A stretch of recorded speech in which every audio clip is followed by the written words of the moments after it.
Salut à toutes et à tous, bienvenue sur le plateau du Phocéen, une heure de débat autour de l'Olympique de Marseille. Voici tout de suite le sommaire. Et oui, le talk, on commencera avec ce match nul un partout sur la pelouse d'Angers. On se posera les questions autour de cette rencontre. Y a-t-il un problème en attaque avec la blessure de Kostas Mitroglou? On n'aurait jamais pensé dire ça. Monaco peut-il s'effondrer puisque l'OM doit encore compter sur la défaillance soit de Monaco, soit de Lyon d'ici la fin de saison. Et évidemment, gros plan, très gros plan sur cette demi-finale. Retour d'Europa League entre Salzbourg et l'Olympique de Marseille. Aujourd'hui, Romain Canuti avec moi comme d'habitude. Salut Romain. Salut, heureux de te voir. Mais oui, parce que tu étais censé être resté là-haut et puis tu as... Joker médical. Il faisait pas beau, tu t'es dit allez je redescends, s'il vous plaît faites-moi une place. Bien sûr. Bien. À côté de toi, Claude Mesdames, notre spécialiste arbitrage. Je pense qu'on peut le dire comme ça. On peut dire ce qu'on veut. Tu as tout fait dans l'arbitrage français. Surtout des bêtises. J'en profite aussi pour te passer un petit bonjour à des Stéphanois, Escale Formation, mon ami Slimani qui descend très souvent au stade pour venir nous voir. Ah oui, des Stéphanois supporters de l'OM. Oui, il y en a plein, il y en a beaucoup plus que moi. En face de vous, bien évidemment, Maxence Volpe, notre consultant tactique et technique. Salut Maxence. Bonsoir. Et à côté de toi, Kevin Kribich, qui désormais n'est plus seulement le vainqueur de la Talk Academy, c'est plus un consultant mercato, un consultant... Un scout, c'est notre scout. Voilà, ça te va? Ah, ça me va très bien. Très élégant. Merci. Ce soir, Kevin. C'est gentil. Messieurs, merci. On fait grise mine quand même parce que hier il s'est passé quelque chose, c'est que l'OM a raté l'occasion de prendre la 3e place puisque Monaco, on fera le débat tout à l'heure, mais Monaco a craqué à domicile contre Amiens 0-0. L'OM avait l'occasion de prendre cette 3e place et non, parce que Amiens est venu chercher, Angers a obtenu le 1 partout à domicile. Difficile ce lancement, mais vous m'avez compris. Maxence, on va regarder ensemble les buts. Tu vas nous analyser un petit peu ça déjà. Y avait-il penalty pour l'OM ou c'est exagéré pour toi? J'aurais envie de te dire qu'il y a faute, mais après, c'est vrai que quand ça arrive à la première minute de jeu, moi perso, j'aurais pas sifflé quoi. Je vais te poser la question autrement. Si c'est à Lyon que ça arrive, est-ce que tu cries au scandale? Oui. Oui, un peu. Honnête, oui. Par rapport à l'accumulation de choses qu'on dit depuis le début de saison, oui. Donc forcément, je crie au scandale. Après, le fait que ça arrive à l'OM, c'est vrai que moi, ce qui me choque, c'est que ça soit à la première minute. Alors ceci dit, ça veut rien dire comme argument, hein, parce qu'on peut te dire la faute à la première, à la 50e. Mais là, c'est vrai que bon. C'est un peu exagéré. Ocampos fautif sur le but d'Angers, on a vu le deuxième but, Max. Qu'est-ce qui se passe là? Pourquoi il perd ce duel? Comment t'expliques ça? C'est compliqué à expliquer aussi, parce qu'en plus, Ocampos, on peut pas dire que c'est un joueur qui a pas la niaque, qui a pas cette envie de tête aussi. De Bénéfan, c'est pas un petit, donc bon, après, de toute façon, à un moment donné, tout but. Là, c'est même pas un manque de niaque, c'est-à-dire que manque de niaque, il a suivi, il s'est pas arraché suffisamment sur le duel. Là, c'est pas ça. C'est il le laisse totalement passer, il est pas du tout au départ, il a 3 mètres de retard, il le voit pas du tout arriver, l'autre il arrive lancé, lui il est figé, donc c'est une erreur. Je veux dire, Ocampos quand il rate des trucs offensivement, on dit ouais mais il y a telle débauche d'énergie qu'on peut pas lui reprocher. Bon, allez, pourquoi pas. Mais alors quand il fait des erreurs défensives, on va dire quoi? Ouais mais c'est pas son poste, il est attaquant, il est excusé partout. Non, c'est pas possible. Mais je pense moi que l'erreur d'Ocampos, c'est à l'image un peu de l'équipe de l'OM à Angers. Manque de lucidité dans les gestes défensifs et offensifs tout le long du match, dans la dernière passe, dans les dribbles, et pareil là c'est sur un geste défensif, ça nous pendait au nez tout le long du match, et Ocampos oui c'est ça, c'est tu sentais de toute façon pendant tout le match Kevin que ça allait craquer à un moment donné. Je sentais que ça allait craquer, ça vient après une faute de Lopez sur le côté, en première mi-temps, j'ai vu en première ou en deuxième mi-temps aussi, il y avait une faute de Lopez pareil à l'entrée de la surface. Je trouve qu'on était beaucoup en retard ce match, on était beaucoup en retard sur tous les gestes et surtout sur les gestes défensifs. Parce qu'en plus cette faute de Lopez, c'est vrai qu'elle est alors c'est toujours pareil, sur le coup c'est facile de dire elle est évitable parce que ça se trouve son centre amène, il y avait beaucoup d'occasions, c'est pour ça que là j'incrimine Ocampos, mais au vu de la physionomie du match, d'ailleurs ça rejoint un peu la question de Dabas sur le forum qui nous dit que finalement c'est le contenu du match plus que le résultat qui déçoit, et c'est vrai. Il nous demande aussi si nous ne sommes pas trop fatigués, c'est pour lancer parfaitement notre débat, mais vas-y Romain. Mais c'est vrai que voilà, sur le contenu du match, j'avais bien l'impression que s'il marquait pas là, marqué 2 minutes plus tard ou 3 minutes plus tard, on était dans cette... Ouais, alors je suis assez d'accord avec toi, mais en même temps, j'ai envie de te dire que ces derniers temps, et c'est un peu la marque de fabrique de l'OM cette année, on avait cette habitude de pas avoir forcément beaucoup d'occasions, pour nous, en notre faveur, et de planter, et de se dire finalement, c'est un peu à l'image du match contre Salzbourg aussi, hein, on est tous contents d'avoir gagné 2-0, et la physionomie du match, oui, très bien, 2-0, je prends. Là, t'as l'occasion de tuer cette rencontre aussi Angers, et je pense que si tu avais eu ton équipe type, on en parlera sans doute après, mais tu aurais peut-être pu faire beaucoup plus mal à cette défense à jeu vide. Le problème, c'est que moi j'ai vu des matchs, ce match j'ai déjà vu, le match à Dijon, le match à Saint-Etienne, tu gagnes 1-0 à l'extérieur, et à l'heure de jeu, tu comprends que ça s'arrête, et que forcément l'adversaire revient au score. Donc c'est pour ça que des fois ce truc de fatigue, je me dis est-ce que c'est pas simplement la marque de cette équipe, malheureusement. Et pour moi c'est un gros problème, parce que tu as une équipe qui techniquement est tellement au-dessus que le problème c'est que cette équipe là, bien vu, j'étais un peu perturbé par l'observation de Julien. Est épuisé après 57 matchs. Phocéen, vous n'êtes pas à l'agonie après 57 talks. En fait, c'est beaucoup plus que 57 talks, puisqu'il y en a 2 par semaine. Mais non, on va bien, merci à Julien. On rentre dans le débat, si vous le voulez bien, justement, sur la fatigue. Est-ce que c'est une excuse un petit peu trop facile, ou il y a eu quand même un peu de suffisance? Max, tu le disais, dans la compo. Claude, est-ce qu'il y a eu de la suffisance dans ce match? Ou pour toi, c'est vraiment la fatigue? Moi, je pense qu'il y a quand même la fatigue. Je crois qu'on est le club qui a fait le plus de matchs cette saison. On en fait tous les 3 jours. On s'appuie sur une ossature un peu toujours la même. On n'a pas fait trop tourner. Et les gars, ils sont vraiment fatigués. Je pense sincèrement que pour moi, c'est de la fatigue, essentiellement. Ouais.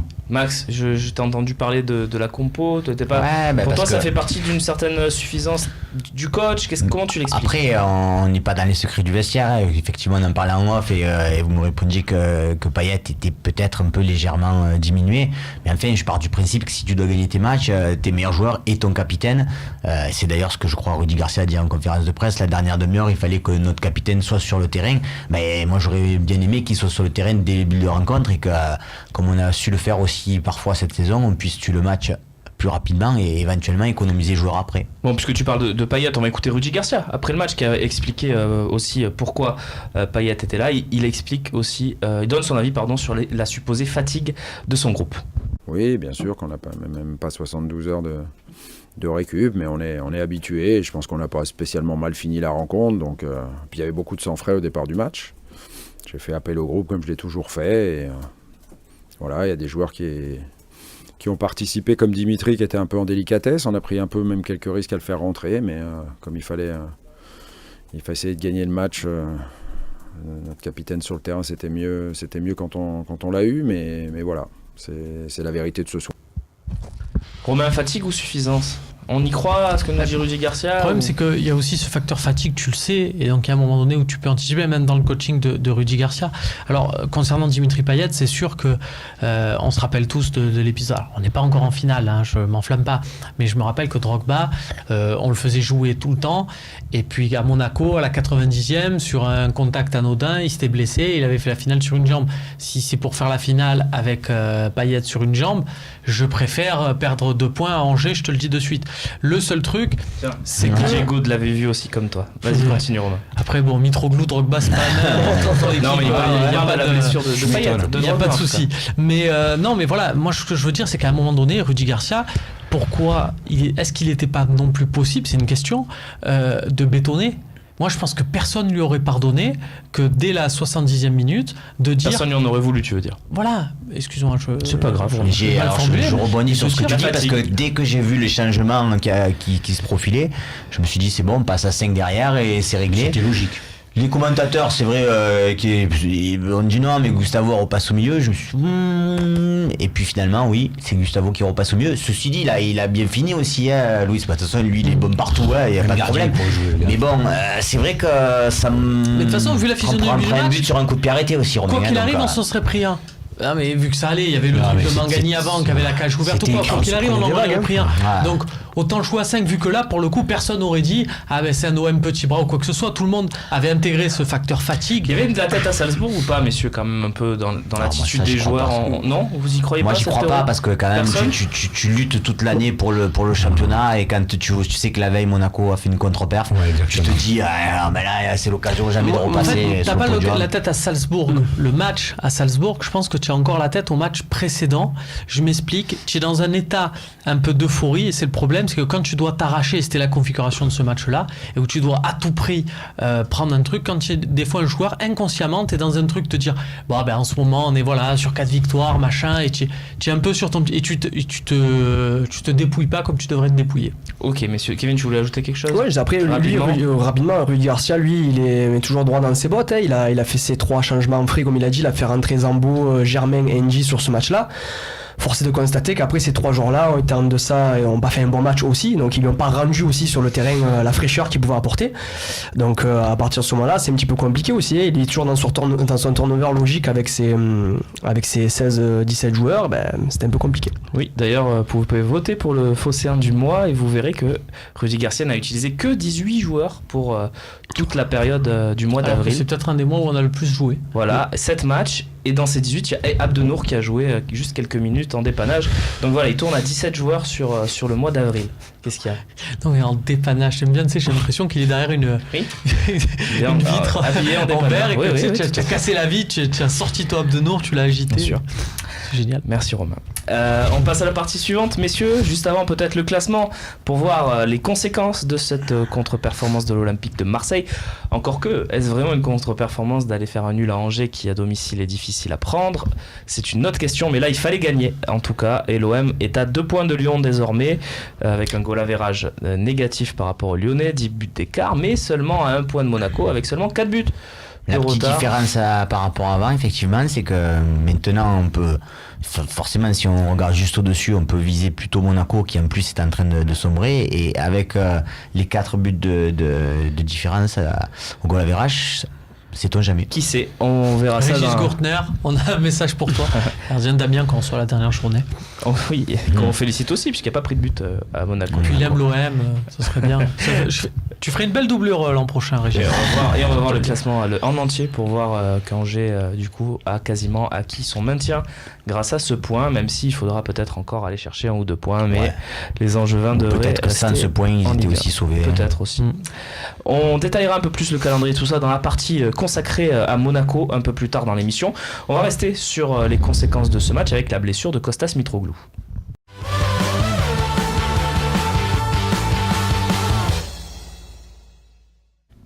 Et oui, Kostas Mitroglou entré pour disputer la fin de la rencontre, qui a touché un ballon sur lequel il s'est blessé en voulant faire une talonnade. Alors, messieurs, juste je vous apporte un petit élément dans votre réflexion. J'étais au stade Raymond Kopa, le bien nommé, à Angers, et j'étais à 4-5 mètres de Mitroglou pendant son échauffement. Je l'ai trouvé un peu léger, son échauffement. Déjà, c'est le dernier joueur à être allé s'échauffer. Morgan Sanson, par exemple, s'est échauffé 1 heure sans entrée. Mitroglou, il a dû faire 10-15 minutes. Et il est entré... C'est embêtant ce que tu dis. Ouais, tu prends pas tes responsabilités alors. Qui? Je sais pas, je suis à 4 mètres de Mitroglou et que je vois qu'il s'échauffe, je fais oh Mitro, allez, bouge-toi un peu, non? Je sais pas. Oui. Après, il avait Paolo Rangoni à 2 mètres de lui, je pense que c'était plus à Paolo de faire le job. Mais bon, il a fait un peu en décontraction, on va dire, souriant. Il rigolait avec je sais plus quel joueur qui était avec lui. Enfin, je l'ai pas trouvé très investi dans son échauffement. Voilà, c'est pour apporter ce petit élément. Je crois que ça lui est déjà arrivé. Oui, avant d'entrer, mais il avait quand même fait rentrer. Je crois que il y avait ça, et il y avait un match où il n'était pas rentré, où ils avaient eu une alerte, je ne sais plus si c'est à Saint-Etienne peut-être, où on pensait le faire rentrer et finalement l'échauffement s'étant passé moyennement, on l'a pas fait rentrer. C'était pas au Vélodrome, bon peu importe, mais en tout cas c'est déjà... ça commence à devenir inquiétant. Voilà, c'est déjà arrivé à Mitroglou quoi. Oui, Kevin? Non, mais j'allais dire, parce que là, du coup, c'est bien que Romain le souligne, parce que si c'est une deuxième fois que ça se passe comme ça avec Mitroglou, moi je suis d'accord avec lui, ça devient inquiétant. Quelqu'un peut m'expliquer comment on se blesse 15 jours en faisant... comment on se blesse 15 jours en faisant une talonnade? C'est 15 jours d'absence. Max, la talonnade... Si c'est pareil que le médecin, l'intendant de l'OM, qui quand il se prend une gifle, il a 30 jours... 30 jours de soins. 30 jours de soins, la talonnade, il faut l'expliquer, c'est peut-être un geste qui sollicite beaucoup de muscles quand même. Ça peut... Non, mais j'essaie de trouver des raisons, non? Ouais, tu t'es jamais blessé sur une talonnade? J'aime pas forcément toujours faire référence à mon passé parce que j'étais un tout petit joueur, mais effectivement je me suis blessé ça me rappelle pas un bon souvenir. Je savais pas. Un des seuls matchs sur le stade de l'Odrome, ou à l'époque de Beckenbauer je crois, quand je jouais, il y avait encore les levées de rideau, sur une talonnade je me suis blessé, et Dieu sait que les matchs enlevés de rideau sur le drôme, tu ne joues pas beaucoup, donc quand tu es jeune, donc forcément, c'est plus que frustrant, quoi. Donc geste peu sollicité. Au niveau effectivement de Ischio, derrière, ça peut lâcher. Mais... Allez, on rentre dans le débat. J'aurais jamais cru dire ça vraiment, mais est-ce qu'on n'est pas dans la panade avec cette blessure de Kostas Mitroglou? On rappelle les matchs qui arrivent pour l'Olympique de Marseille. On a évidemment ce match à Salzbourg où il ne sera pas là, ce match contre Nice, 3 jours plus tard au Stade Vélodrome, à domicile à 21h, et puis peut-être le match à Guingamp dans 15 jours. C'est à peu près la période d'indisponibilité, donc il sera sans doute pas là, Kostas Mitroglou. En tout cas, il débutera peut-être pas la rencontre. Claude, est-ce que c'est grave? Non. Comment ça?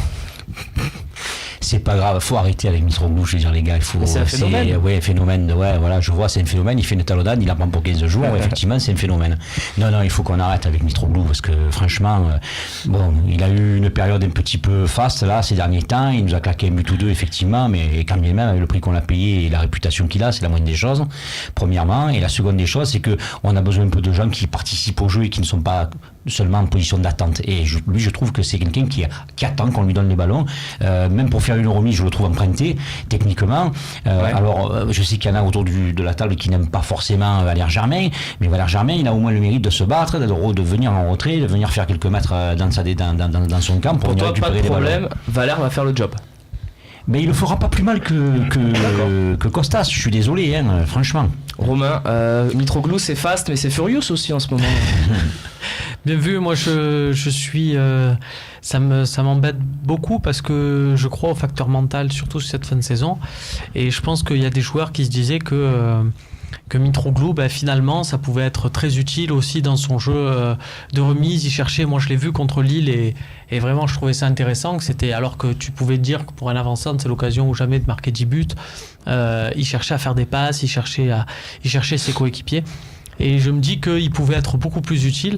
Et le problème, c'est que là, tes éléments qui sont juste derrière, pas les avant-centres sont juste derrière, quand ils voient le rendement de Germain et de NG sur les 10 derniers matchs, ils se disent, voilà, ça risque de te décourager. Tu sais que tu en as qui ont une faculté, on va parler de Thauvin, des fois à se prendre un peu pour le sauveur de la nation. Là, il va se prendre encore un peu plus pour le sauveur de la nation, ce qui est des fois un peu son défaut. Messieurs? Bon, écoute, pour revenir sur Mitroglou, moi ce qui m'embête beaucoup, c'est surtout au niveau du turnover dans ce sprint final. Parce que c'est vrai qu'il reste. Voilà, j'adore, 4... tu dis turnover, j'adore à chaque fois. Voilà, c'est tout. Peut-être c'est mon accent. Mais c'est vrai que voilà, il y a 4 matchs, voire 5 avec la finale, si je dis pas de bêtises. Tu ne dis pas de bêtises. Voilà, et du coup, c'est vrai que c'est embêtant, c'est toujours embêtant de perdre un joueur, on va dire, majeur dans les 16 ou 17 joueurs de Garcia dans cette fin de saison. Maintenant, ça aurait été le GM de notre saison, NJ, Germain, Mitroglou, à E3, ça a été compliqué, de toute façon, voilà. On a eu du mal, et chacun a un peu des qualités, des défauts. Donc voilà, c'est sûr que c'est toujours embêtant de perdre un joueur. Petit problème, pas gros problème. C'est ce que j'allais dire, voilà. Moi, j'ai envie de te dire que c'est quand même assez cyclique. La saison de l'Olympique de Marseille au niveau des avant-centres qui flamment et qui se l'autre. Donc à un moment donné, c'est sûr que c'est Mitro en ce moment qui était un peu plus en verve, mais je reste persuadé que vu que Germain a fait des mauvais matchs, il peut très bien te sortir 3 bons matchs surtout sachant que justement normalement il va avoir la confiance du coach forcément. Et là où je suis pas trop d'accord avec Romain, c'est que je trouve quand même que le groupe vit bien, et moi je pense que entre Germain, entre Thauvin, entre Payet, ça s'aime bien quoi, et s'ils jouent, ils vont peut-être avoir envie de le faire marquer quoi. J'avais une observation, quelqu'un, je le remercie, sur Twitter, qui me disait on pourrait tester comme solution Thauvin attaquant. C'est vrai que quand on y réfléchit, Thauvin là, depuis qu'il est revenu de blessure, il défend absolument plus. Il joue sur ses qualités parce que sinon il serait pas revenu aussi vite, et ça lui réussit. Il nous a mis quand même des buts salvateurs, on le remercie, et tu te dis à ce moment là on pourrait le mettre en pointe, au moins il joue sur ses qualités à fond. Mais au final, dans ce système, c'est peut-être le mieux d'avoir Thauvin à droite qui reste sur ses qualités et qui reste à faire ce qu'il faut, et avoir un Germain qui, comme le dit Claude, redescend, fait le pressing et peut-être compense ce que va pas faire Thauvin, et se dire dans cette configuration là d'équipe, ou après c'est au coach à faire ça aussi, de dire bon voilà, entre guillemets, celui sur qui on compte devant, on va pas te demander de défendre, c'est Thauvin. On sait qu'on a déjà aussi Payet un peu dans ce registre. Par contre, au Campos, Germain, Va falloir compenser. Et à ce moment-là, je pense que si ça se passe comme ça, personne va en vouloir. Et c'est le cas de toute la saison au final, parce on est quand même sur une saison offensivement où on a mis plus de buts que sur de nombreuses. On est exactement à 2 buts de moyenne par match. Voilà. Donc avec une attaque défaillante, ça veut dire qu'on en marque ailleurs. Que Thauvin a mis 20 buts, ne serait-ce qu'en Ligue 1. Donc tu te dis que si on finit la saison avec un Germain qui met 0 but, un NG qui met 0 but sur ses rentrées, mais que les mecs permettent à Thauvin et Payet de briller. Moi je signe. Donc si je vous suis messieurs, peut-être Germain 60 minutes, NG 30 pour les matchs qui arrivent ou c'est pas l'idée? Je pense que NG il rentre plus sur peut-être un rôle de joker pour Germain, mais aussi pour Thauvin, et aussi de l'autre côté, il est plus Campos aussi. dans un rôle vraiment Pour sur moi, le c'est un côté. joker. Hein. C'est un mec des 30 minutes, c'est un mec des dernières 30 minutes. Exactement. C'est un mec qui tu le vois encore qui a de la sur ce match, vitesse, qui peut. Mais là, il a un vrai rôle à jouer, Clinton, Ouais. parce qu'on vous parlait de Valère depuis tout à l'heure, mais Clinton, Max, il a un rôle capital dans la fin de il a saison. un rôle à jouer, mais il avait aussi un rôle à jouer. Enfin, je suis désolé, mais moi, je suis super content qu'il ait marqué ce deuxième but qui va peut-être nous qualifier contre Salzbourg. Mais là, à Angers, le gars, il a quasiment pas joué de la saison. Sort un gros match encore. Et pour moi, il a fait tâche là au niveau de l'effectif. Il a été nul, quoi. Et ça me gonfle. Il a été 4 ou 5 fois en jeu. C'est juste scandaleux son match. C'est le paradoxe de NG qui est toujours intéressant quand il rentre, très souvent intéressant quand il rentre dans les dernières minutes, mais qui, quand on a fait appel à lui titulaire, c'est comme si on jouait à 10. Contre-exemple quand même, parce qu'à 3, c'est lui qui marque. Oui, mais il est déconnecté rapidement. Mais C'est-à-dire qu'il oui, marque ça, rapidement. Non, mais il a été nul. En Mais fait, il marque. c'est ça, c'est un problème, mec de c'est 30 minutes. Là, ça. c'était les 30 premières. Voilà, c'est ça. Ok messieurs, je vais demander l'avis aux téléspectateurs qui sont en train de nous regarder. Pour vous, la blessure de Kostas Mitroglou est-elle un gros problème pour l'Olympique de Marseille dans cette fin de saison? On aura la réponse à la fin de l'émission. On passe tout de suite à une partie turnover.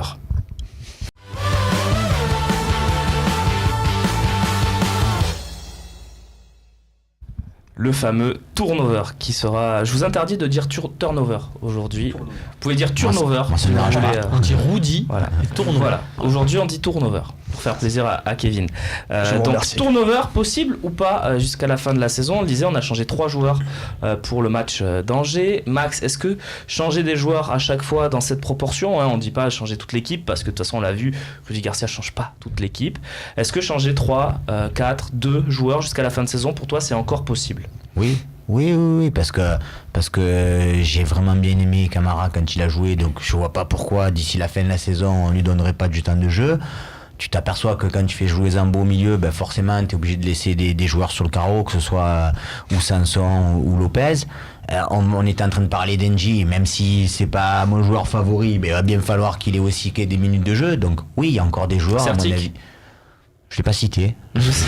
C'est ça, c'est que le turnover il est super limité. Parce que quand on parle de turnover avec les blessures, les suspensions, en fait, tu prends l'équipe type de l'OM. Donc l'équipe type, c'est celle pas celle qui a aligné à Angers, c'est celle que Rudy Garcia a alignée contre Salzbourg. Si tu n'alignes pas une équipe type en demi-finale, allez, On te suit. Donc tu enlèves ces 11 joueurs qui sont là. Qui te reste?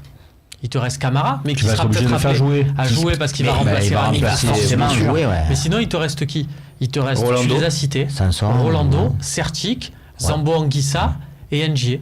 Voilà. Tu peux rajouter Rokia et Sarri si tu veux, tu peux rajouter Henri Medimo. Non, mais je suis pas sûr que dans la tête, de Rudy Garcia, Rolando il soit sur la liste à mon avis, Rolando il fait partie des titulaires pour lui après. Oui, mais comme Zambo par exemple, il fait partie des 13-14 qui jouent. Non, il fait partie des 11, moi je te dis. Ouais, il fait d'accord. partie des 11. Vu la suspension des 3 matchs qu'a pris Adil Rami, c'est joué, Rolando qui on a va joué, rentrer dans l'axe à mon avis, qui va reprendre. Et donc ça fait 2 ou 3 Je sais pas maximum si c'est une bonne nouvelle.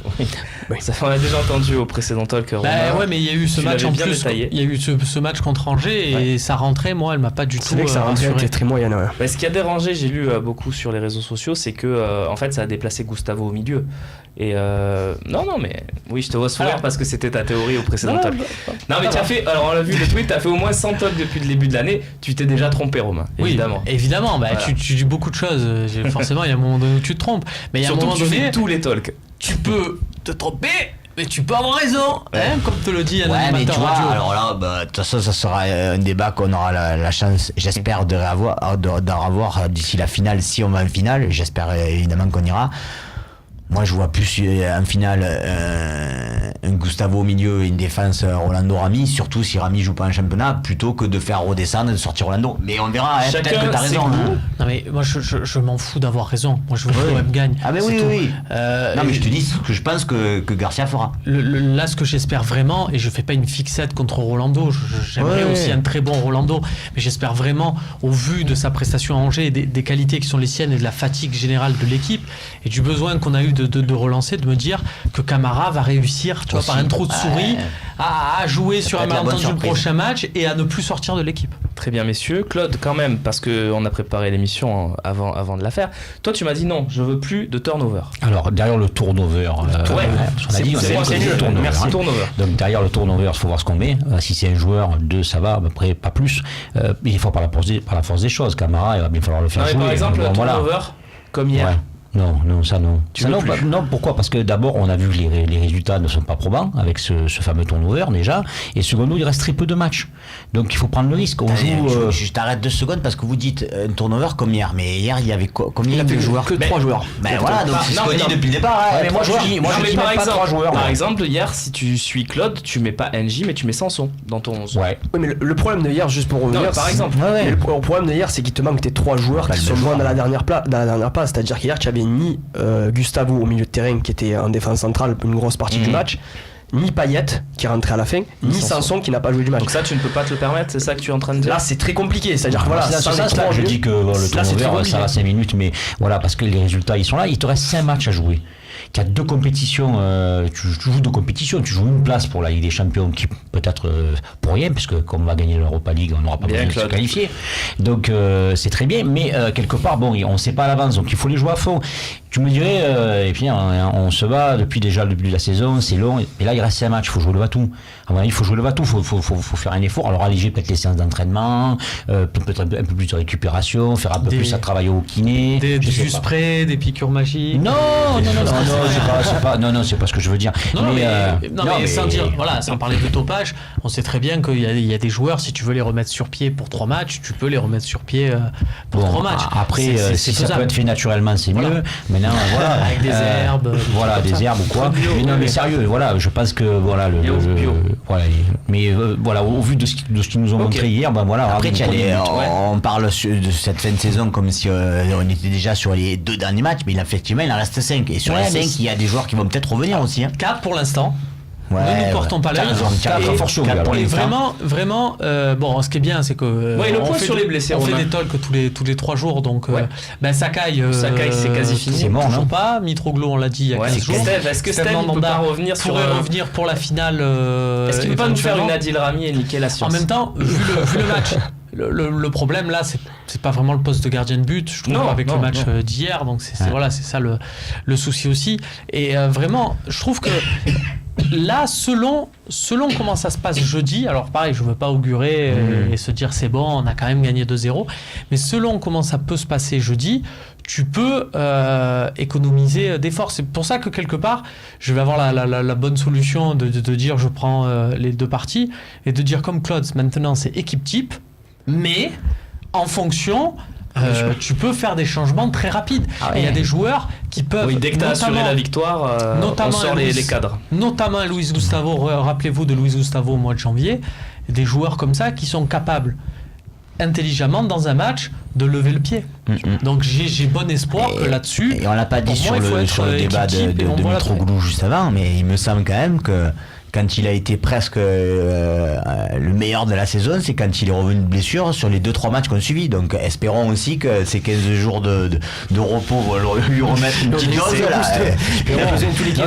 Ce que tu peux faire aussi, comme il le dit très justement, Romain, c'est que si tu vois la physionomie du match qui était un petit peu favorable, que tu as 2-3 buts d'avance, qu'il reste un quart d'heure à jouer, tu prends le risque. Là, oui, tu fais souffler. C'est déjà un quart d'heure, 20 minutes de moins. Alors c'est peut-être pas pour les 20 minutes de moins, mais c'est pour éviter aussi les blessures. Parce que sur un tac, sur un contact, on peut avoir Et on parle aussi pour rien dire, si on venait à faire, et je le souhaite évidemment pas, mais une contre-performance le dimanche contre Nice et que les autres s'échappent, peut-être que derrière tu vas dire bon là maintenant c'est pour la finale et on voit une équipe c'est ça, la Safa ça peut être aussi ça. Ok messieurs, vous avez été complet en tout cas dans cette analyse. On va passer à Monaco. Monaco peut-il s'effondrer? Parce que oui, on va peut-être faire une contre-performance contre Nice, mais peut-être que Monaco aussi va faire une contre-performance. On passe tout de suite à cette partie.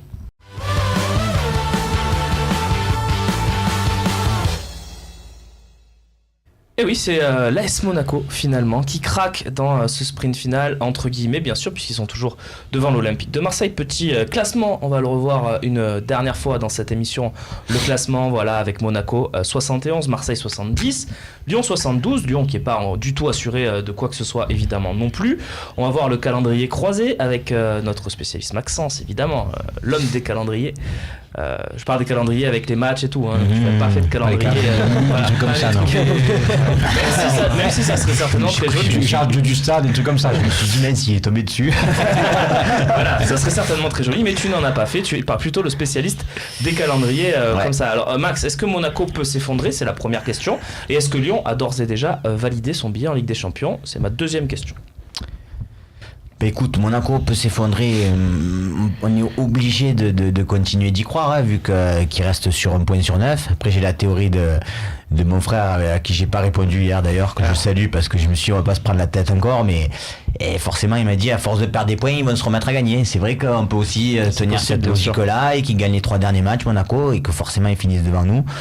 C'est quoi le match qu'ils peuvent le plus franchement je te dis tous. Moi honnêtement en fin de saison je te dis tous, parce que quand là ils se feraient malin plaisir de gagner chez eux et de sauver leur tête en Ligue 1, Saint-Etienne c'est pour eux, tu sais que l'Europe c'est important, donc qui jouent la 5e place à bloc, donc ça va être très dur. Et 3 pareil, le dernier match, ils joueront leur tête, ils seront forcément en vie, je pense. Max, est-ce que Saint-Etienne il risque pas d'être déjà qualifié pour la Coupe d'Europe? Non, c'est impossible. Tu as 2 équipes à 51. Allez, c'est impossible, je voulais le voir effectivement.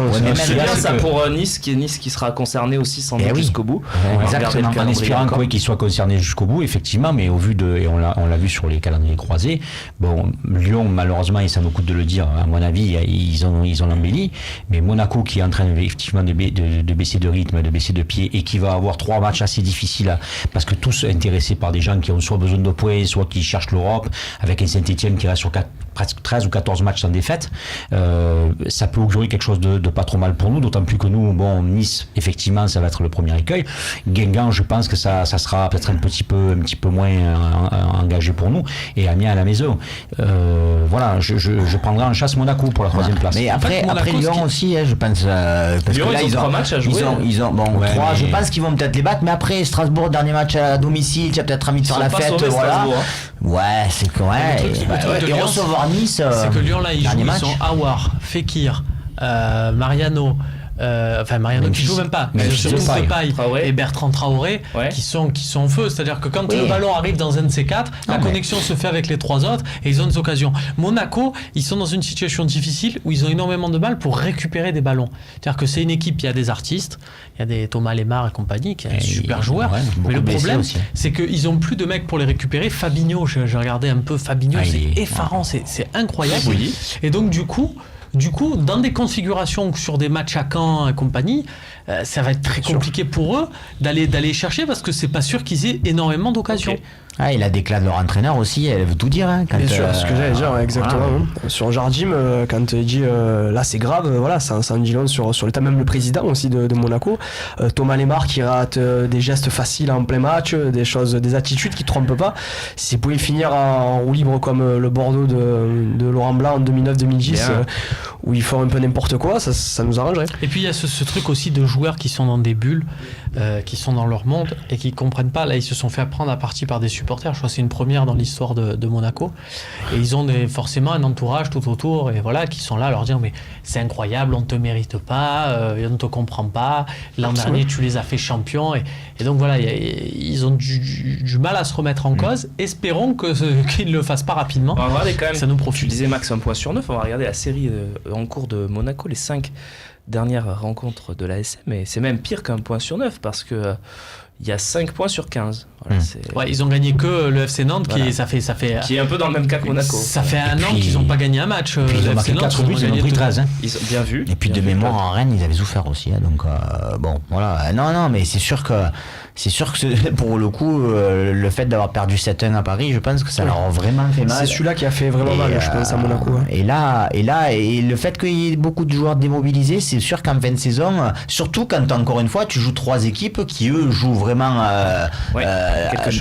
quelque chose, mais dans leur esprit quelque chose de présent et quelque chose surtout pour l'avenir. Alors que les joueurs monégasques, c'est plutôt l'avenir. Tu finis 4e pour certains et s'ils changent de club. On termine, messieurs, avec un pronostic. Kevin, on va finir à quelle place l'Olympique de Marseille d'après toi? Ouais, vous allez vous mouiller un petit peu là dans ce talk. Mais avec turnover ou sans turnover hein. C'est là la différence. Hein. C'est par rapport au turnover. Moi, je dirais, comme j'ai dit depuis un bon moment et sur plusieurs talks, 3e du championnat. Romain Canuti, petit pronostic. Allez. Ça engage en rien. Ça engage en rien. Bon, 3e. Claude? Ouais, 3e, ouais. J'ai dit Max tout à l'heure. Je vais dire pareil. Allez, J'ai on dit est tout à l'heure, confiant ouais. sur le plateau du talk. On me demande, et toi Romain? Je ne suis pas là pour ça, moi je pose des questions. Et Tu pourrais te mouiller un peu quand même. 4e.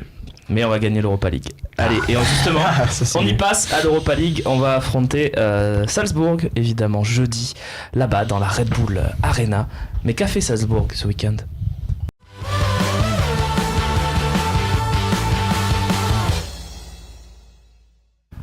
Et oui, Salzbourg qui affrontait la mythique équipe du Sankt Pölten.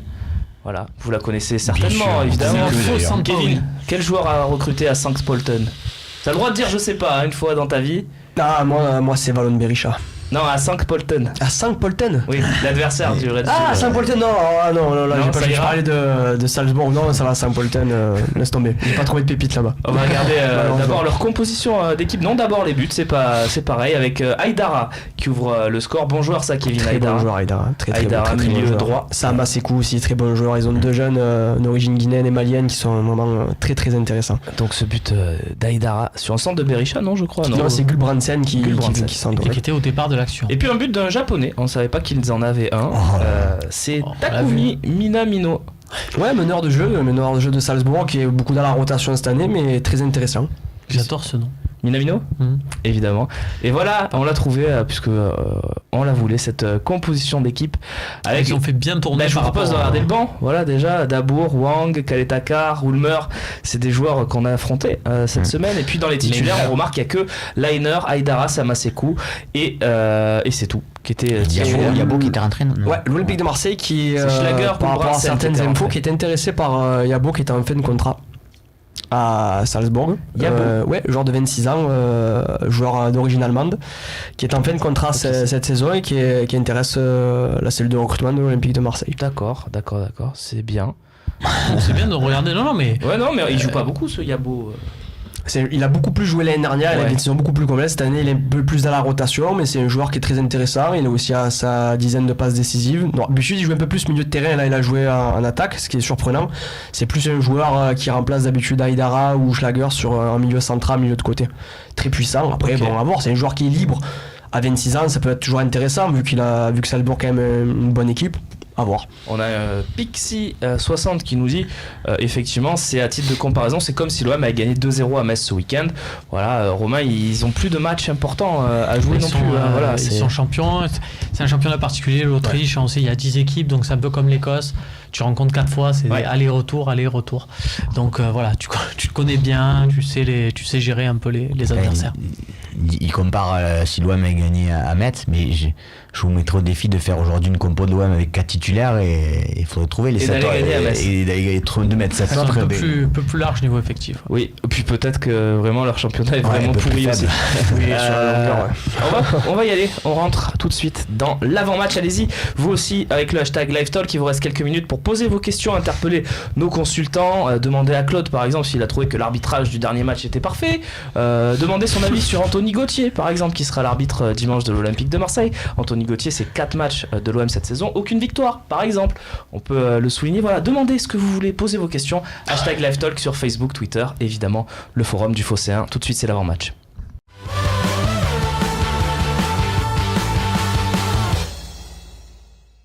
C'est ça surtout. Allez, on passe tout de suite à cet avant-match, messieurs. Lâchez-vous. Est-ce que, selon vous, l'OM est déjà quasiment qualifié si on fait le job? Est-ce que peut-être, selon vous, ça va être très compliqué? Il va falloir sortir la patte de lapin, le fer à cheval pour vraiment y arriver à passer ce tour. Romain, on va regarder les compos qu'on a concoctés en rédaction cet après-midi.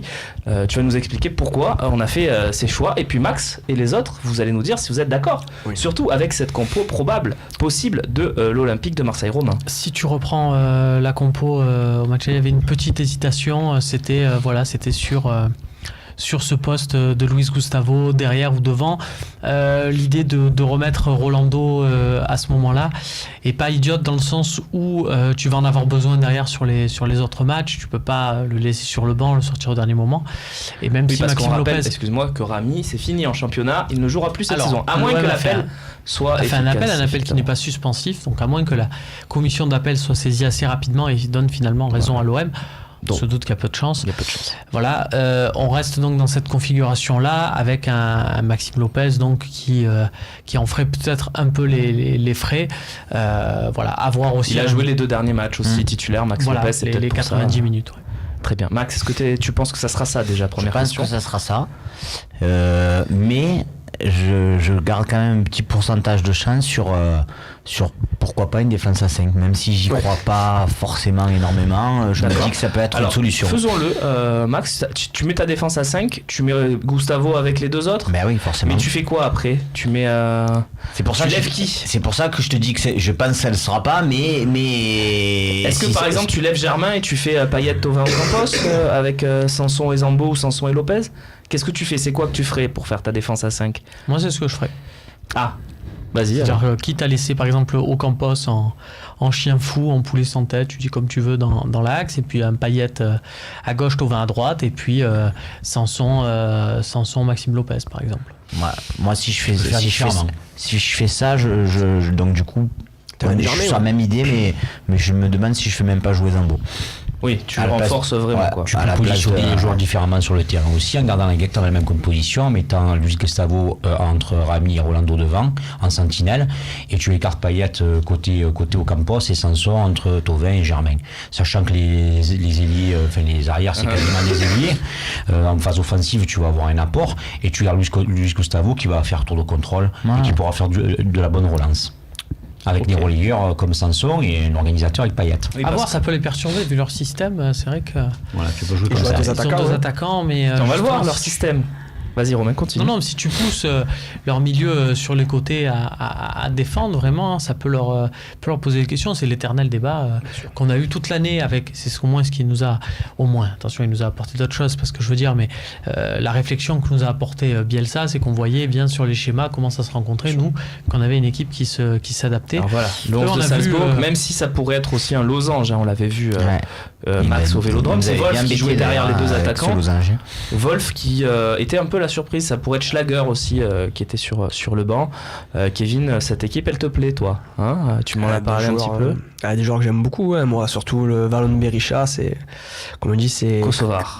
C'est QI football au-dessus de la moyenne, on le voit dans les passes, dans les transmissions, dans les replacements. Après bien sûr qu'il y a les 2 jeunes, Aïdara et Sama Sekou.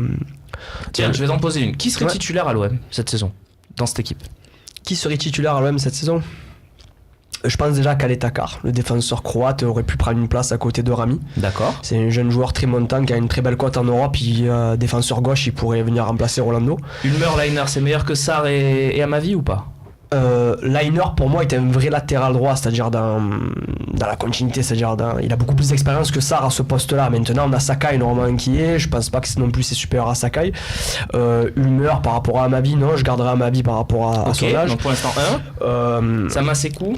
Sama Sekou pour moi est quand même, malgré que je suis un fervent défenseur de Zambo Anguissa, malgré qu'il doit quand même prouver encore beaucoup de choses. Tu penses qu'il peut jouer? Il est supérieur quand même à son âge, il est supérieur à Zambo Anguissa. Allez, ça fait 2. L'attaque non.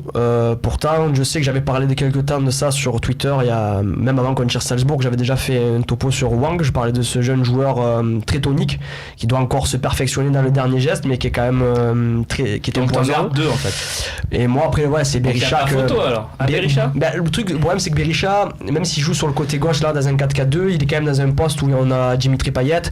Le Dimitri Payet d'aujourd'hui, du niveau qu'il a là ces derniers temps, c'est un peu complexe de le remplacer. Voilà. Donc 2 sur 11 seulement, donc ça veut dire que l'OM est largement au-dessus. Ce qui compte Romain dans le football, c'est le collectif, c'est la complémentarité des joueurs. Et tu l'as vu au Vélodrome, c'est une équipe très compacte, très dur à bouger. J'ai regardé, je me suis fixé ça parce que j'avais regardé, c'était une équipe qui avait été entraînée par Oscar Garcia, tu sais, qui était l'entraîneur de Saint-Étienne en début de saison. Et il parlait beaucoup des principes, un peu comme Christian Gourcuff à l'époque à Lorient, d'espace entre les lignes, d'espace entre les joueurs. Et j'ai regardé un peu ça, c'est qu'on a une position privilégiée, nous, en tribune de presse au Vélodrome, on voit super bien la tactique, le match. Et du coup, je me suis attelé à regarder ça, et c'est vrai que tu vois que la distance entre les joueurs, tu sens que c'est travaillé, et tu sens que rien n'est laissé au hasard. C'est pour ça que, comme à l'époque de Lorient, tu vois, et les joueurs, voilà, d'ailleurs, l'année où Gourcuff fait partie, ça a tenu 2 ans, ils sont tombés en Ligue 2. De toute façon, pas pour rien. Ils ont sorti Dortmund, si je dis pas de bêtises, ils ont sorti qui a quand même des individualités supérieures à Salzbourg. Mais ça prouve, comme dit Romain, que c'est vraiment un bloc et c'est très compact. Ils ont sorti la Real Sociedad, Dortmund et la Lazio. Aujourd'hui, c'est vrai que de dire que cette équipe est pour moi une très très bonne équipe, ça laisse forcément peut-être supposer qu'on dit oui, si on bat Salzbourg, ça sera pas n'importe qui, etc. Mais honnêtement, la fiche de l'OM, pour dire qu'on a pris mes 500 mais honnêtement, moi j'étais vraiment, je pèse mes mots, mais j'ai été impressionné au Vélodrome par la rencontre qu'ils ont pu faire, quoi. Donc si on se qualifie, je suis vraiment très content. A des joueurs, a des qualités, des joueurs individuels qui sont des qualités supérieures, mais peut-être un peu trop jeunes et un peu trop foufou dans des affiches européennes. Et c'est ça que Marseille a joué sur ça sur le match retour, et c'est ça qui nous a qualifiés. Là, cette équipe, tu sens quand même qu'elle est un peu plus expérimentée, mais pourtant ils sont aussi jeunes. Mais comme il disait Romain, vraiment, peut-être qu'ils sont l'identité de l'entraîneur a vraiment mis quelque chose en place de très très important. Marco Rose est un entraîneur montant en Europe aussi, faut le savoir. Il est déjà demandé par toutes les grosses écuries de Bundesliga. Il va peut-être atterrir à Leipzig. Il y a de fortes chances, comme on dit. Claude, est-ce qu'on est inquiet? Moi non. Comment tu vas être jeudi tendu, parce que c'est normal, on est toujours tendu. Tu sais qu'il y a une place en finale au bout, tu sais t'es 2-0, tu pars avec les voyants au vert, et tu te dis que si on est un peu sérieux, qu'on fait preuve d'unité, de combativité et un peu de lucidité, ce qui nous a un petit peu manqué sur le dernier match, c'est jouable. On a fait des gros matchs, on a fait un gros match. Moi j'étais au Vélodrome contre Leipzig, ça a été un très gros match avec un scénario de fou. C'était Hitchcockien, quoi, à la rigueur, et c'était vraiment très très bien. On a été très sérieux contre Salzbourg. Ça laisse augurer, des résultats, intéressants pour nous. Maintenant, il va falloir se méfier, ne pas tomber dans la facilité. Maxence, ça serait un cataclysme si l'OM n'allait pas en finale là, avec le 2-0 à domicile, avec tout ce qui se dit ces derniers temps, avec l'engouement qui renaît là, vraiment.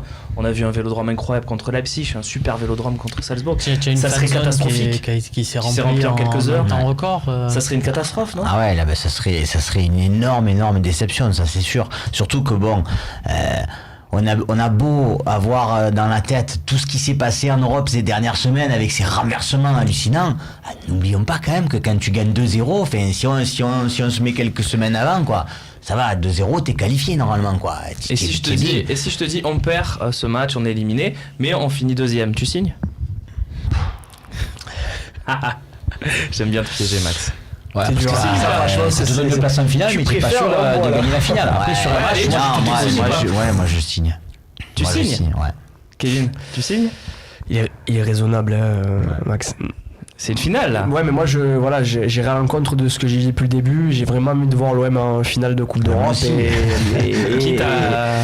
Maintenant qu'on est engagé, vu tout ce qu'ils m'ont procuré au niveau des émotions, j'ai envie qu'on aille jusqu'au bout dans cette Coupe d'Europe et qu'il on va jusqu'en finale. Mais c'est dur. Ce que tu comprends pas, c'est que t'as pas un frère qui t'envoie le texto depuis 2 mois et qui te dit on va finir 4ème et on va perdre.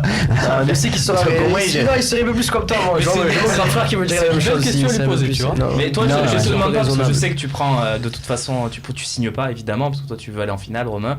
Tu l'as dit depuis, tu le dis à tous les talks évidemment, à toutes les sauces tu nous as dit ça. Claude, tu signes ou pas toi ce papier là? Si je te dis on est deuxième c'est sûr, mais bon on pomme à Salzbourg. si je réfléchis comptablement pour l'avenir du club. Toi, Claude, moi j'ai envie de livrer, les cheveux blancs, c'est vrai, mais non, moi j'ai envie de faire comme Mourad, j'ai envie de monter tout casser en haut à Lyon. Vous avez vu qu'on a un nouvel allié qui est Mourad Boudjela, qui a dit que lui aussi voulait monter à Lyon tout casser parce que le président il méritait bien. D'ailleurs, je t'invite Claude à aller visiter le Phocéen. On a eu Mourad Romain au téléphone ce matin, une bonne interview, il y a des choses voilà. Mais c'est un bon mec, je suis pas étonné, je le connais pas personnellement, j'aimerais bien le connaître d'ailleurs, mais ça a l'air d'être un bon mec, un mec qui parle vrai, je l'écoute un peu sur RMC de temps en temps. Il viendra au talk quand ça serait génial de l'avoir au talk, évidemment. Laisse-lui le temps quand même de s'occuper les présidents de Toulon. Allez, une finale de Coupe d'Europe, bordel, c'est autre chose quoi. Puis les Parisiens, il faudra expliquer ce que c'est, et on en fait 3 ou 4, ils en ont fait qu'une dans leur vie. Voilà messieurs, je vous ai mis bien dans la panade, pour ne pas dire autre chose avec cette petite question de fin de partie. Ils ont fait 2 finales.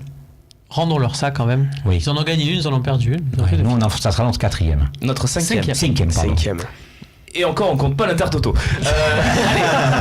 Je les ai embêtés. Par contre, ils l'ont gagné aussi, la Coupe Intertoto. C'est vrai.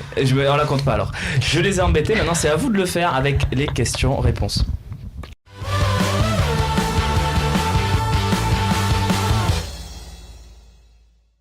Première question de Romain H de Marseille pour Claude. Mesdames, c'est moi, Romain H, je précise. D'accord, mais c'est pour ça que je fais. Ouais.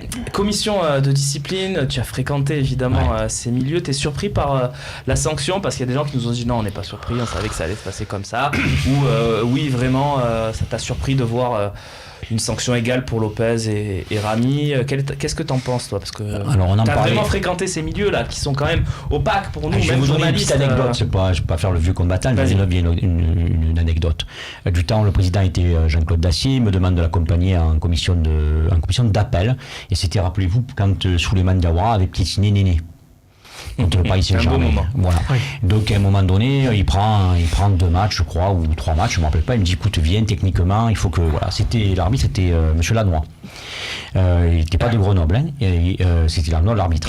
Et on était monté en commission de discipline, on avait expliqué, on avait essayé de vraiment de décortiquer, d'expliquer et on est reparti avec un match de plus. Quand Christophe Champy m'a gentiment demandé un petit peu ce que j'en pensais dès qu'on savait qu'on avait passé en commission de discipline, j'ai dit voilà, pour moi, Rami va prendre moins que Lopez. Il va prendre quelque chose, ça sera du sursis, je pense, et je me suis encore trompé. Mais je suis sûr de mes erreurs, parce que je savais que ça allait se passer comme ça. Ce sont des gens qui ont, vous savez qu'on n'invente pas les sanctions, il y a un barème, on répond à un barème.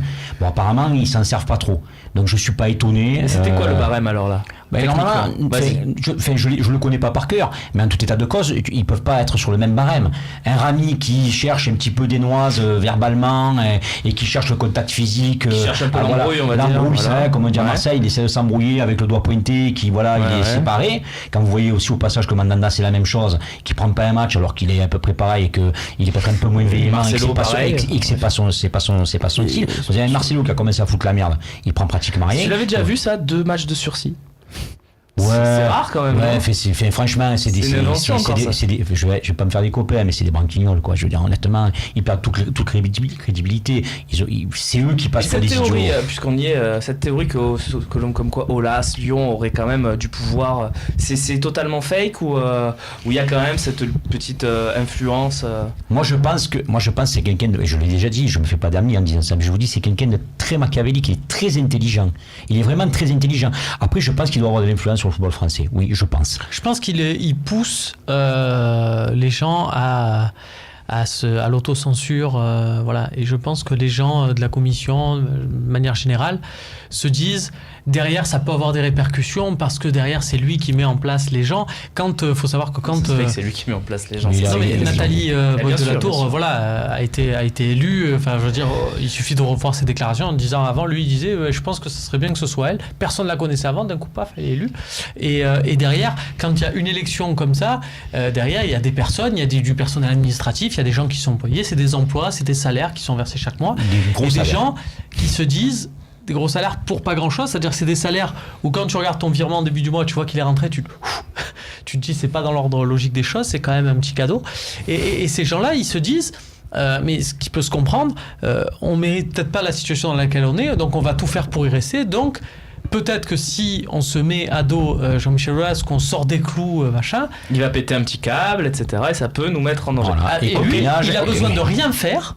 C'est-à-dire que lui, il a besoin de rien en faire. place, en fait. Il a mis un système qui est bien huilé. Et puis copinage égale médiocrité. Alors, on reste sur ce débat. Tiens, je vais écouter Maxence et Kevin. La bataille contre Jean-Michel Aulas vous semble-t-elle utile ? Voilà. Et Jean-Michel Aulas risque-t-il quelque chose d'après vous ? Donc ça, certainement pas. Je crois qu'il faut surtout pas tomber dedans parce qu'il est en train d'essayer de diviser pour mieux régner et il nous prend de l'énergie. Mais est-ce que c'est utile ? C'est exactement ce que nous racontait, excusez-moi de prolonger, mais ce que nous racontait Mathieu Grégoire, qui est le correspondant de l'équipe. C'était très bien qui aussi. nous racontait ça en nous parlant de Jean-Michel Aulas, ou la fois où il était venu au Vélodrome, il nommait journaliste du Progrès, par exemple, par leur nom, en disant voilà, lui, je sais pas ce qu'il fait, il doit être. Enfin voilà, en portant, tu parles de diviser pour mieux régner, en portant comme ça dans un milieu qui est autre, le milieu journalistique, là, le milieu administratif, le milieu de la Ligue, mais portant crédit, tu mets un coup de pression sur ses employeurs du Progrès, sur des trucs comme ça. Et voilà, et peut-être que ce journaliste du Progrès, par peur derrière d'être blacklisté, d'être machin, un peu plus souple. Il va peut-être être un peu plus souple. Voilà. Ok. Est-ce que c'est quand même utile ce que fait Jacques-Henri Hérault de rentrer frontalement dans le lard, pardonnez-moi l'expression, mais de Jean-Michel Aulas ? C'est plus utile ou pas ? C'est plus utile, mais c'est même obligatoire, j'allais dire, ce que fait aujourd'hui Jacques-Henri Hérault. Tout le monde aujourd'hui voit de ses propres yeux ce qui se passe sur les terrains de foot, avec les réseaux sociaux, avec les retransmissions télé. Aujourd'hui, il y a 2 poids 2 mesures dans ce championnat. Il faut dire les choses. Lyon n'est pas du tout, on va dire, arbitré ou même, je veux dire, là, par rapport à ce qui se passe là, au niveau des commissions. Ouais. Moi, je trouve que cette saison, clubs. c'est plus flagrant sur les décisions de la commission de discipline que sur l'arbitrage, pour être honnête. Là moi, je voulais juste revenir sur le cas Marcelo-Rami. Dans ce match, un peu plus tôt, on voit Marcelo qui met un gros tampon à Thauvin, mais qui le ballon est à je sais pas combien de mètres. Il va mettre un gros tampon à Thauvin et quelques minutes plus tard, dans le match à la fin, Rami fait la même chose sur Marcelo. Comme il dit, Marcelo prend après il y a une échauffourée, une bagarre, donc Marcelo prend deux matchs avec sursis. Rami doit être jugé de la même façon. C'est une embrouille sur le terrain, tout ça. Après, on a un gars comme Lopez qui vient, lui, qui met une gifle à un intendant. Il prend 3 matchs comme Rami, ferme. Plus tôt dans la saison, on a un gars comme Marsal qui met une gifle à un arbitre. Il prend rien. Le 0. Mais à un moment donné, c'est pas qu'on est pro-marseillais, qu'on veut défendre Jacques-Henri Hérault. Tu peux venir en arrière avec Bastia, avec le match d'Angleterre. Il y a des choses que je comprends pas. Moi, je suis un supporter, je comprends pas. Pour l'OM, c'est ça le débat, Max. C'est surtout Lyon le débat en fait. Ouais, moi parce que l'OM n'est pas forcément désavantagé par rapport à là, c'est ce qu'on essaie de faire. Là, c'est ce qu'on essaie de faire. On essaie de créer une guerre. Jacques-Henri Hérault, à travers les médias, ils essayent. C'est pour ça qu'ils veulent couper. Ils essayent. Oui, je suis d'accord avec toi. Ils n'ont pas besoin de nous. Non, je suis d'accord, mais quand même, moi je trouve que ce qu'a dit Jacques-Henri Hérault sur l'interview dans la Provence, qui était assez longue et très intéressante, il a mis une coup de pied dans la fourmilière. Comme il a dit, il est allé en bas, il est allé voir ce qui se passait. Lui, il arrive cette année, c'est la première fois qu'il est président d'un club de foot. Il arrive, il va voir comment ça se passe. Moi, je sais pas parce que c'est Jacques-Henri Hérault, mais ce qu'il dit, c'est des choses qu'on voit nous aussi. Il se passe des choses. Moi, je suis pas d'accord avec toi. Moi, je pense qu'il faut pas qu'on s'éparpille. Il faut pas qu'on se disperse. Le côté machiavélique de Aulas, c'est d'essayer de mettre le bordel là où il peut, parce que nous on a encore l'Europa League et il est en train de mettre le bordel dans l'Europa League aussi. Donc à un moment donné, ce qu'il faut faire, c'est le laisser parler. On s'en fout, il laisse lui dire ce qu'il veut, ça nous intéresse pas, ça nous touche pas. Nous on est en demi-finale, lui il a été éliminé avant, il a plus que le championnat où on croise le fer avec lui. Donc laisse-le parler, laisse-le dire ce qu'il veut. Quand il verra que ça ne nous intéresse pas, il va s'arrêter tout seul. Parce que si tu rentres dans le truc avec lui, il est costaud, le garçon, il est costaud, il sait manier les choses. Pour revenir sur cette petite guéguerre à travers les comptes Twitter ou autre, tout ça, il faut arrêter. Ça, je suis d'accord. Allez, messieurs, on a fait le tour du débat et vous avez été très bon sur le sujet. Max, tu voulais rajouter quelque chose peut-être sur Aulas ? Si tu le veux, fais-le et réponds ensuite à la question de H. Greg. Non, je suis juste moi désespéré par rapport à ce qui se passe et rien à ajouter. Il a tout dit. Je pense que de toute façon, à un moment donné, rentrer en guerre contre lui, c'est pas. Étant donné que c'est lui qui a le pouvoir, à un moment donné, je vois pas à quoi ça sert, quoi. Et puis il a entraîné. Il manie ça très bien. Il vient de le dire, Jacques-Henri Hérault, il est totalement C'est bien, très bien, je le connais pas perso. Mais je veux dire honnêtement, il arrive, il est néophyte en la matière.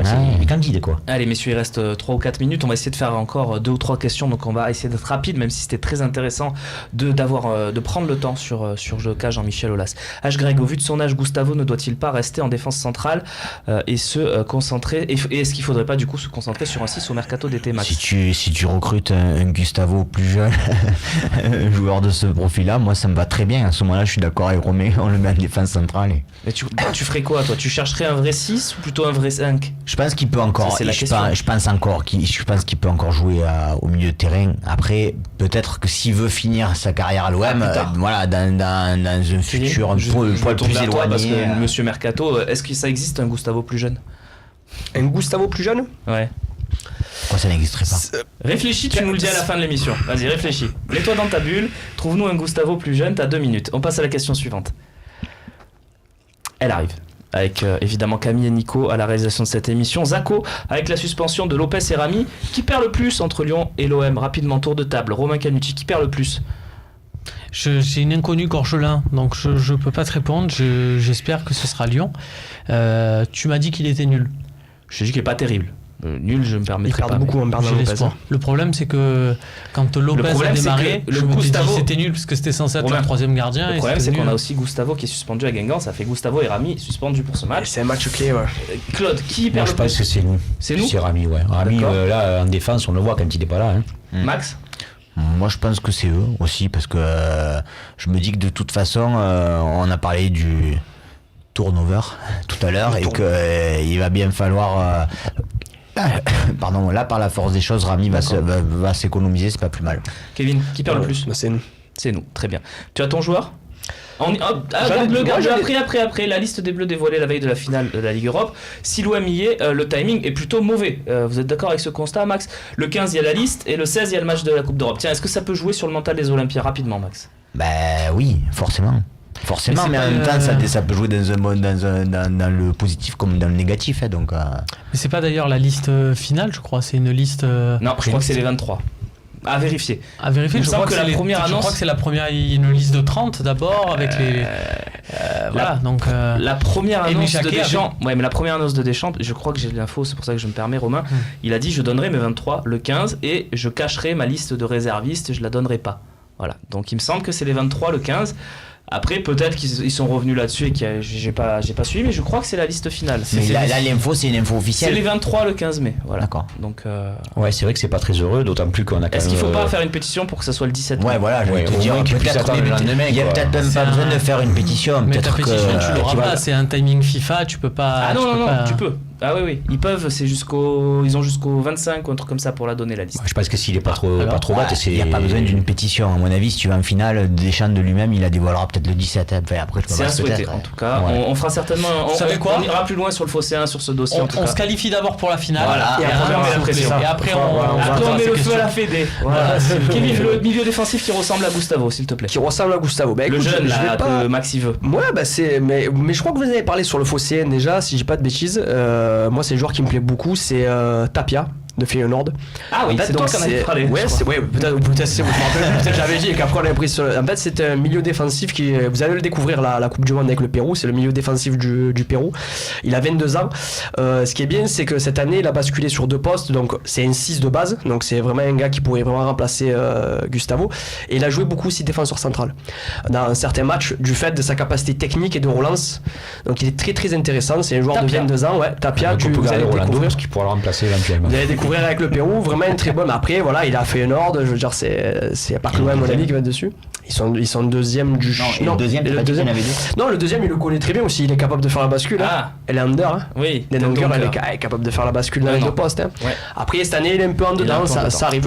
Milieu d'Anderlecht, c'est ça? Oui, c'est ça. Donc on va en Belgique et aux Pays-Bas, Kevin Kribisch pour recruter. C'est ça, notre scout. Il est là. Résultat, pour vous, la blessure de Kostas Mitroglou est un gros handicap pour l'OM à 78%. Désolé, Claude. Ah, ben j'accepte, il n'y a pas de problème. Il est bien remonté dans le cœur. Mais vous avez remarqué quand vous avez fait la composition d'équipe, chaque joueur avait une position, et le gardien était couché, machin, et l'avancante qu'il avait les bras en l'air. Ça veut dire que Valère va marquer. Allez. On finira là-dessus. Merci Claude d'avoir été avec nous. Merci à vous. Messieurs Merci. pour ce talk d'avant-match. N'hésitez pas à vous le faire en replay si vous nous avez pris en cours. Il sera disponible dès 20h sur le Phocéen. Excellente soirée à toutes et à tous. On se retrouve vendredi, espérons-le, pour célébrer une qualification en Pour le finale tirage au sort. de Coupe d'Europe. Et le tirage au sort, sache-le, Romain, a déjà été fait. Le vainqueur d'OM Salzbourg recevra à Lyon. Voilà, c'est le mot de la fin Chez de cette Jean-Michel. émission. Chez Jean-Michel Aulas, évidemment. Excellente fin de soirée à toutes et à tous et merci de votre fidélité au Phocéen. Salut.